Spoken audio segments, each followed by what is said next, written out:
എല്ലാ പാരൻസിനും ഉള്ളൊരു സംശയമാണ് കുട്ടികൾക്ക് എപ്പോൾ വിര ഇളക്കണം, വിരയുടെ ഡോസ് കൊടുത്തു കഴിഞ്ഞാൽ അത് 2 ആഴ്ച കഴിയുമ്പോൾ റിപ്പീറ്റ് ചെയ്യണോ, അത് എന്തൊക്കെ കണ്ടീഷൻസിനാണ് വിര ഇളക്കേണ്ടത്, ഏത് വയസ്സിൽ വിര ഇളക്കൽ തുടങ്ങണം, ഇതെല്ലാം എല്ലാ പാരൻസിനും വരുന്ന സംശയങ്ങളാണ്. അതാണ് നമ്മളിന്നിവിടെ ഡിസ്കസ് ചെയ്യാൻ പോകുന്നത്. കുട്ടികൾക്ക് 1 വയസ്സ് പൂർത്തിയായി കഴിഞ്ഞാൽ നമുക്ക് വിര ഇളക്കി തുടങ്ങാവുന്നതാണ്. അത് സാധാരണ 6 മാസത്തിലൊരിക്കലാണ് വിര ഇളക്കുന്നത്. ഈ 6 മാസത്തിൽ വിര ഇളക്കുന്നത് നമ്മുടെ കൊക്കപ്പുഴു അല്ലെങ്കിൽ ഹുക്ക് വർം എന്നുള്ള ഒരു വിരയ്ക്ക് വേണ്ടിയിട്ടാണ്. ആ ഒരു വിര നമ്മുടെ കുടലിൽ പറ്റി പിടിച്ചിരുന്ന് ചെറുതായിട്ട് രക്തം കുടിക്കും.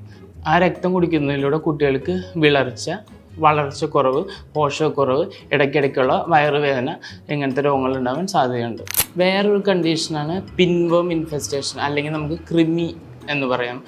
ആ ഒരു വിര ചെയ്യുന്നതെന്ന് വെച്ചാൽ കുട്ടികളുടെ രാത്രിയാകുമ്പോൾ ഇവ വൻകുടലിലാണ് ഇരിക്കുന്നത്. അത് പുറത്തോട്ട് ഇറങ്ങി വന്ന് മലദ്വാരത്തിന് ചുറ്റും മുട്ടയിടും.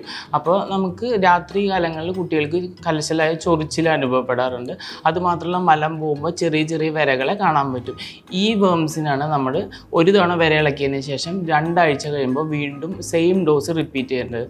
അതുമാത്രമല്ല കുട്ടികൾ മാന്തി കഴിയുമ്പോൾ കുട്ടികളുടെ നഖത്തിൻ്റെ ഉള്ളിൽ ഈ വിരയുടെ മുട്ടകൾ ഇരിക്കാൻ സാധ്യതയുണ്ട്. അതുപയോഗിച്ച് കുട്ടികൾ ഫുഡ് കഴിക്കും, അല്ലെങ്കിൽ നഖം കടിക്കുന്ന കുട്ടികളിലൊക്കെ ഇത് ഒരു ഡോസ് കൊടുത്താലും വീണ്ടും അത് വയറിൻ്റെ ഉള്ളിൽ ചെന്നിട്ട് വീണ്ടും ആ മുട്ട വിരിഞ്ഞ് ഈ സെയിം കണ്ടീഷൻ വീണ്ടും ഉണ്ടാവാൻ സാധ്യതയുണ്ട്. അപ്പോൾ അതുകൊണ്ട് നമ്മൾ 2 ആഴ്ച കഴിയുമ്പോൾ ഇത് റിപ്പീറ്റ് ചെയ്യണം ഡോസ്.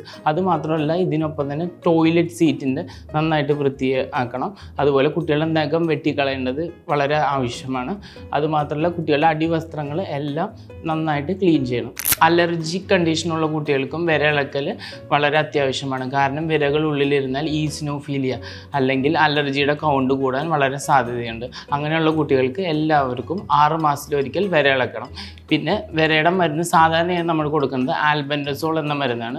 ആൽബൻഡസോൾ 2 വയസ്സിന് താഴെയോ അല്ലെങ്കിൽ 10 കിലോത്തിന് താഴെയാണെങ്കിൽ 200 മില്ലിഗ്രാമും, അതല്ല അതിന് മുകളിലുള്ള കുട്ടികൾക്ക് 400 മില്ലിഗ്രാമാണ് കൊടുക്കേണ്ടത്.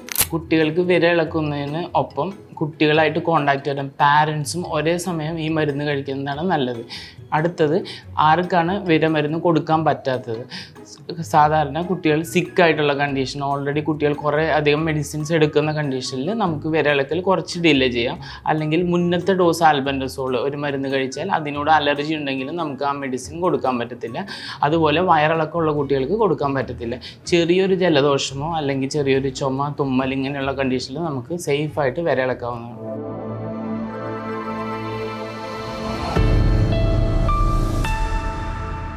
Mount Zion Medical College Hospital, Adur, Pathanamthitta.